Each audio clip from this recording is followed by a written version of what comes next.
Did it really happen again? Tonight, the NTSB is investigating the plane landing at the wrong airport again this week. Screeching to a halt, passengers jolted.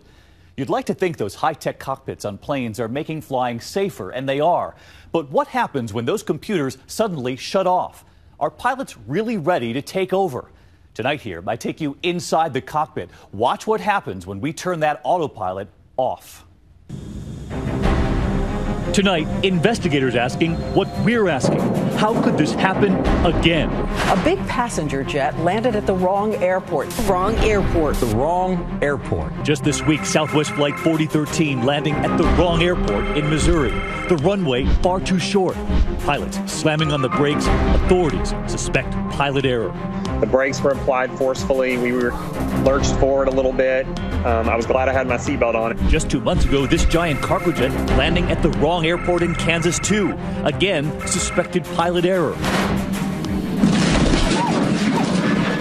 This July, Southwest Flight 345 slamming down nose first at New York's LaGuardia Airport. The whole plane just went down very quickly. Suspected pilot error, the captain fired. Asiana 214 Heavy.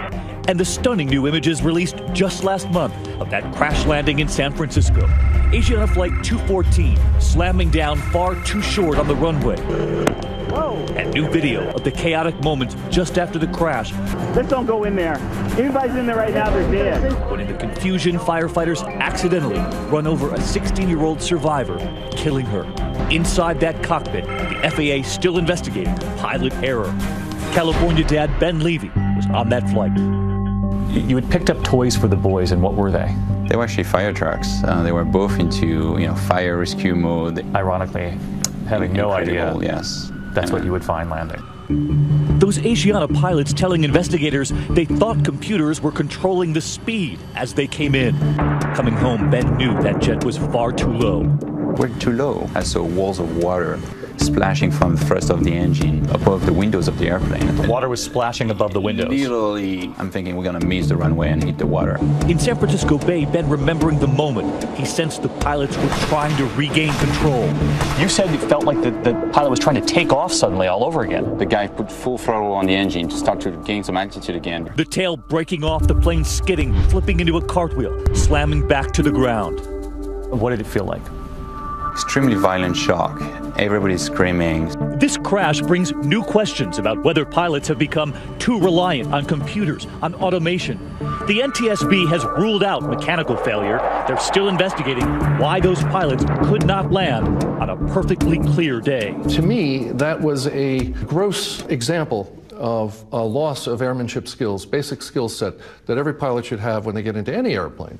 Retired American Airlines pilot Tom Casey says pilots are now relying too heavily on automation. When the technology has grown to such sophistication, the pilot has kind of been squeezed out of the process. The pilot's been turned into a passenger. Cockpits so sophisticated now, he says that pilots are flying with little more than the press of a few buttons. We asked Casey how many buttons did he push on a typical flight from New York to London, 3,400 miles. How often would you actually touch something in the cockpit on one of those long flights? 7 times. 7 times. How many minutes are we talking where you're actually working the cockpit? 3 minutes. He says the rest of the time, the jet flying itself to London, until, of course, pressing that approach button to land. You press the APP button, and the airplane makes a beautiful approach, it lands, and it stops. And with the press of the button? Yeah, with a press of a button. Is it really that easy? 2020 given access to the simulated cockpit at Embry-Riddle Aeronautics University in Daytona, Florida. So I'm going to literally learn what it's like to take off. Yep. They take us inside this $15 million simulator. Never flown a plane before, so this is my first attempt. I was about to learn how to take off. I'm going to have you do the takeoff. Try to stay on the center line as we roll on down the runway. And Trying to keep on the runway here. Yeah, and we're at 100 knots and V1 and rotate. Rotate.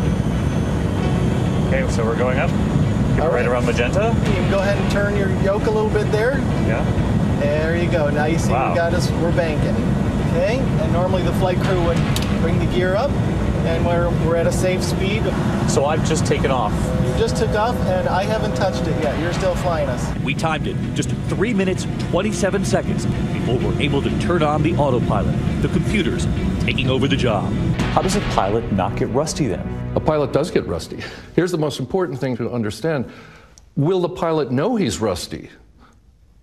That's the problem. In San Francisco, the pilot of that Asiana flight now saying that a radio beacon, technology on the runway that helps you land, was out of service, that they were forced to do it manually. Aviation experts arguing that's the point. You should be able to. Other pilots had been landing without that radio beacon for weeks. Can a pilot who has been seduced into over-reliance on technology handle those situations when the airplane gives it up and says, "Captain, you've got it. You're the captain"? The FAA now issuing sweeping new guidelines for cockpit training, demanding pilots have more stick and rudder skills. In other words, more practice on their own, without computers. Remember the miracle on the Hudson 5 years ago this week? That was no autopilot. It was Captain Sully Sullenberger. And he has no auto systems. None. Zero. Everything's gone. He touched down with such perfection, he did everything right. But can the new breed of pilots handle something like that? I'm not sure the question has an answer yet. In the meantime, researchers are trying to help pilots better prepare for those times when computers fail, much like they did to us in that simulator. When suddenly the autopilot is not functioning and we're in a spiral. Now we're about to stall. Now we're about to stall. Try and pull back one more Try time. to pull back. First speed out. And we'll take some bank out. And that was it. Did we hit? Yes. Proof that in those final seconds, it comes down to the pilot and their skills. You can make a plane pilot-proof, but the pilot is always there. The pilot has to have those skills. Tonight, that California dad says his boys won't know until they're much older about the crash their father was in the day they got those new fire trucks. He says on every flight, he now fears what happens if the pilots are forced to save the flight on their own. Does that anger you? Those people put my life along with 310 passengers at risk that day for something that should never have happened.